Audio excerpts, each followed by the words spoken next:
ஒரு ஊர்ல பாசமான சிங்கம் இருந்துச்சு.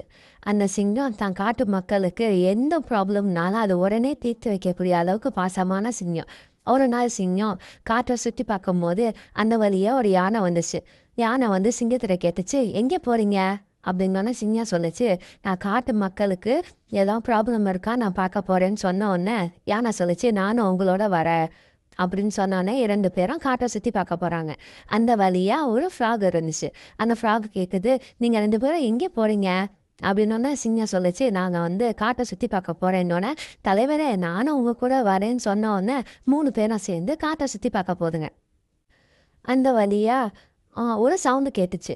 3 பேருமே செக் பண்றாங்க. என்ன சவுண்டு அதுன்னு. என்னான்னு பார்த்தா, இங்க ஒரு குட்டி மானு தான் அம்மா, அப்பாவ காணோம் தேடிக்கிட்டு, அழுதுகிட்டு, கவலைப்பட்டுக்கிட்டு நிக்கிது. இந்த 3 பேரும் என்ன பண்ணாங்க, அவங்க அம்மா, அப்பாவ கண்டுபிடிச்சு, அந்த குட்டி மான அவங்க அம்மா அப்பாட்ட ஒப்படைச்சுட்டாங்க. அந்த குட்டி மானும் ரொம்ப தேங்க்யூ தலைவரேன்னு சொன்னோன்னா, 3 பேரும் சந்தோஷமா காட்டுக்கு திரும்பி போயிட்டாங்க.